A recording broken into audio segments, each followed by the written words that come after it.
amidst the pandemic, some good news on the battle against corona. The new vaccines are promising. I think the end of this terrible pandemic is in sight. But we don't just want a world free of COVID. We want a future with less carbon and less pollution, a future based on green energy. And that's why I welcome this vital initiative by Prime Minister Modi. And I want to assure you that Israel is your partner in this quest. Now, there are three obvious sources of renewable energy, alternative energy. One is wind power, the other is water power, and the third is solar power. There may be more. There are experiments that are being done today with all sorts of alternative and truly unimaginable sources of enormous energy that defy our normal thinking, but that awaits the future, or perhaps it could come a lot faster than we think. Yet today we know that we in Israel have one clear source of alternative energy, and that is sun. We have a lot of sun, and so along with our natural gas finds in the sea, solar energy has allowed us to cut our dependence on coal dramatically. In fact, we lead the world in cutting back on coal consumption. It will reach zero by 2025. We won't have to use it except in emergency situations, which I hope do not happen. But today, solar energy provides some 10% of our energy consumption. Just a few years ago, it was 2%, so it quintupled in a very few years. By 2030, that should pass 25%. And then by then, at midday, during the summer, solar power will produce 100% of our energy requirements. The crucial challenge in solar energy, as you all well know, is storage. How do you conserve solar power when the sun is not shining? And again, I think the answer will be found, perhaps in this area as well, in physics and in human ingenuity. There are people working on this problem and other related energy problems. We have about 400 startup companies just in this area alone. They're creating an entirely new industry. It's amazing what ingenuity does. For example, we have a car industry today. It's not called that, but it produces Waze, the guidance system, the crowdsourcing guidance system, or it produces Mobileye for driverless cars. So we now have a car industry with some 500 cars. But in solar, the 400 startups have now received, or in the energy sector, have now received billions of dollars in investment. And I'm very hopeful that they're going to produce solutions that will benefit, I'm sure, will benefit all of humanity. We have recently forged peace agreements with the UAE and with Bahrain, and our cooperation with them includes all these areas, and specifically solar energy. So I think it's not merely the citizens of Israel and the Gulf states that will benefit. Everybody in the Middle East, Arabs and Jew alike, and well beyond that, will benefit from this.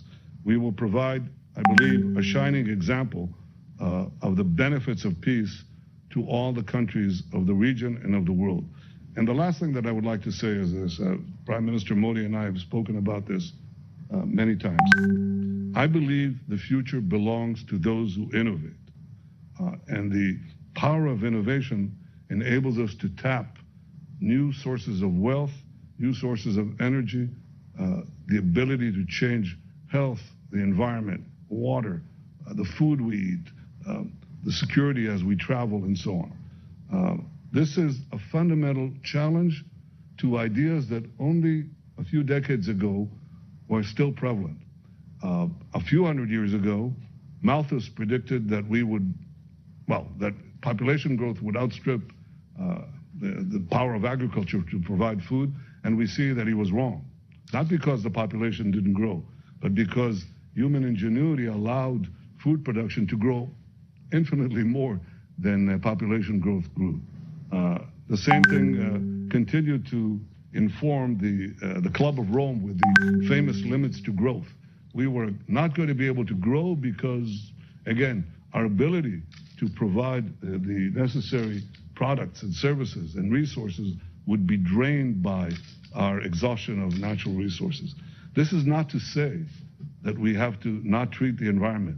This is to say the opposite, that we can treat the environment, should treat the environment, should stop pollution, should go on to alternative sources by the use of the one resource that we have. It's what's stored in our brains and our minds with the determination to innovate.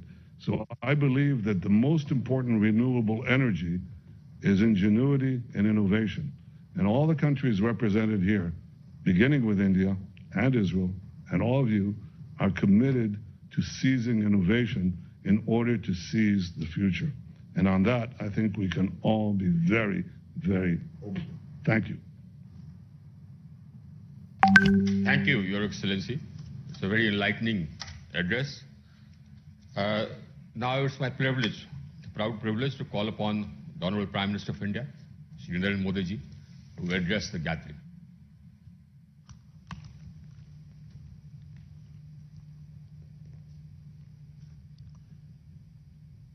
His Excellency, the Prime Minister of Israel,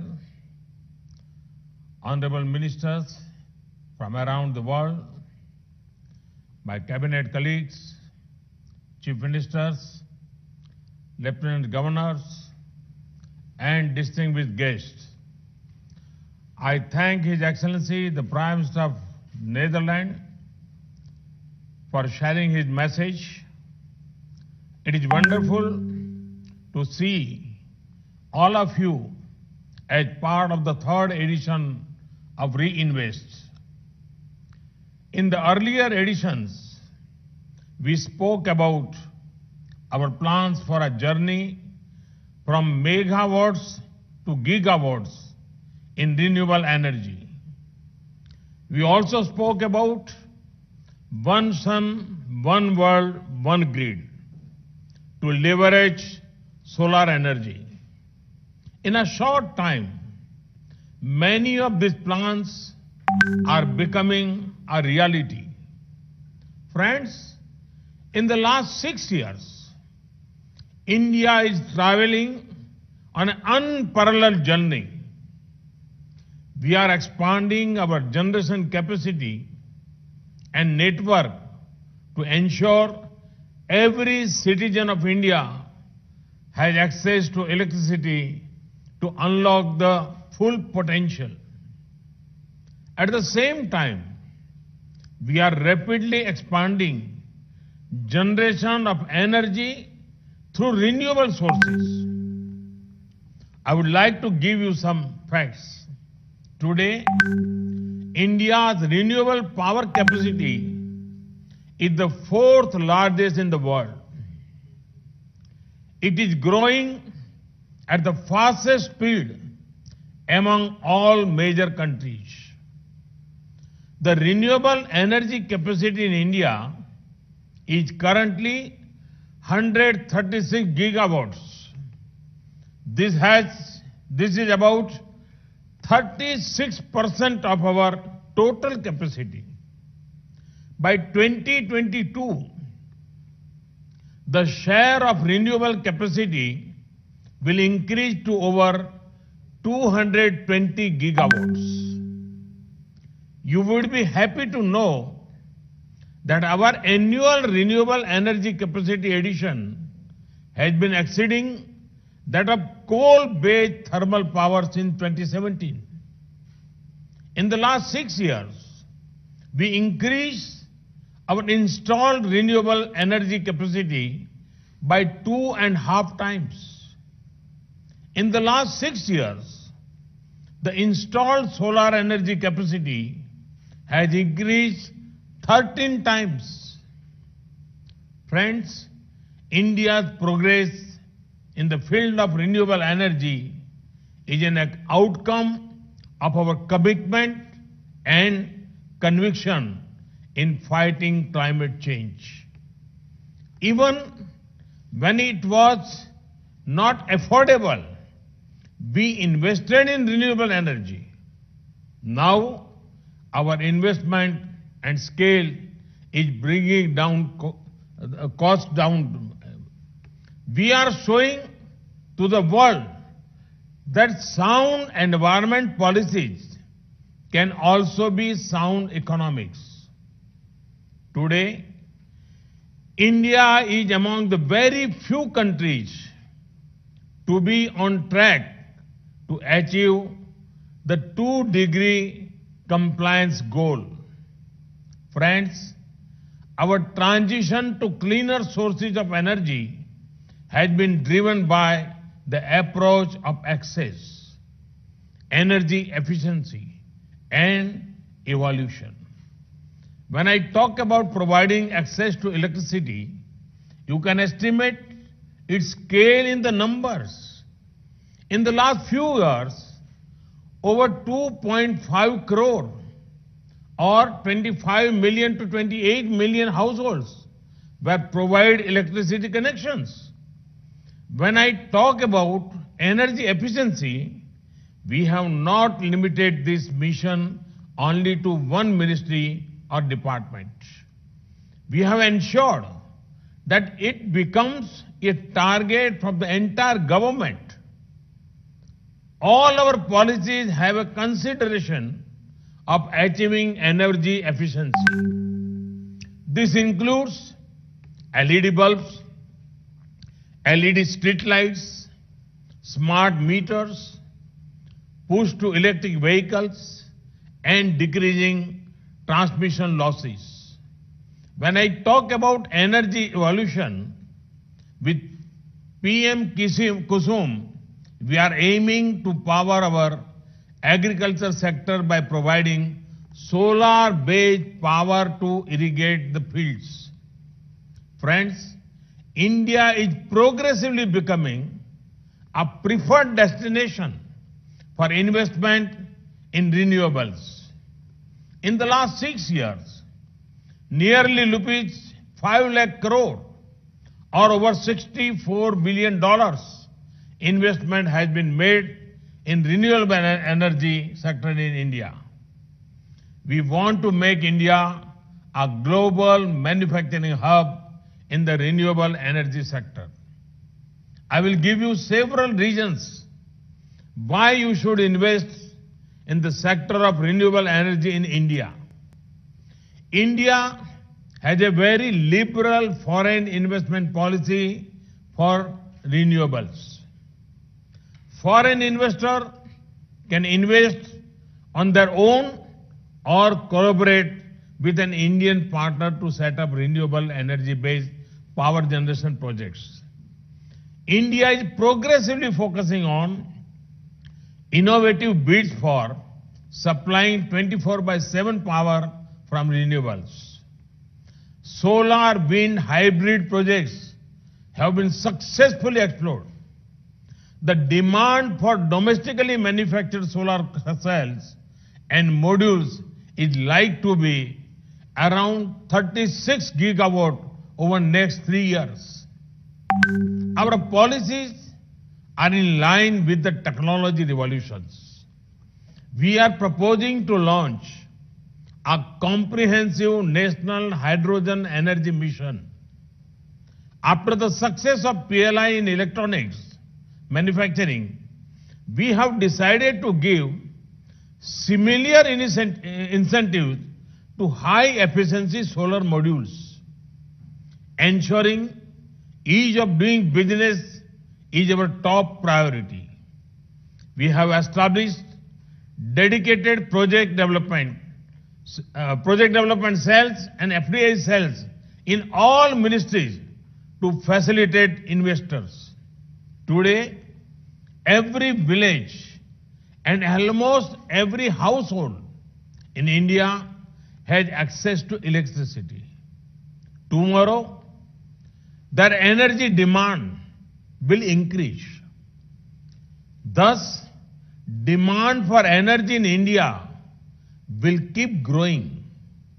There are huge renewable energy deployment plans for the next decade. These are likely to generate business prospects of the order of around 1.5 lakh crore rupees or $20 billion per year. This is a big opportunity to invest in India. I invite investors, developers, and businesses to join India's renewable energy journey. Friends, this event connects the renewable energy stakeholders in India with the best of the global industry, policymakers, and academia. I am confident that this conference will have fruitful deliberations which will help India steer into a new energy future. Thank you. Thank you very much. Sir, we are really very grateful for your address. And, sir, we have more than 25,000 registered delegates, and they are growing by the minute. On behalf of the Ministry of New and Renewable Energy and the Ministry of Power, Government of India, I want to thank His Excellency the Prime Minister of India, Sri Narendra Modi ji, His Excellency Benjamin Netanyahu, the Prime Minister of Israel, Mr. Alok Sharma, the Secretary for Business, Energy and Industrial Strategy, Government of United Kingdom, His Excellency Dan Jorgensen, the Minister for Climate, Energy and Utilities, Denmark, the Minister for Economic Affairs, Bhutan, His Excellency Leonpo Loknath Sharma, and all the ministers, lieutenant governors, all the dignitaries who are present. The next 2 days are going to be very busy. We have a huge exposition with more than 100 major companies showing their wares virtually. And we have a series of conferences lined up with all the eminent speakers from around the world, and all these conferences and meetings will be addressing different aspects of renewable energy and climate transition. Excellencies, what we are undertaking, this climate transition, is a partnership. And the presence of you all shows the strength of this partnership. And it is this partnership which will enable us to achieve our climate transition goals and to ensure that our environment is healed again and that we leave behind a planet, a healthier planet for our children and grandchildren. Let me thank you once again. We are really very grateful for taking the time and addressing all of us. And the points which have been made today will be further discussed in the next 2 days. Thank you so much. It's a pleasure.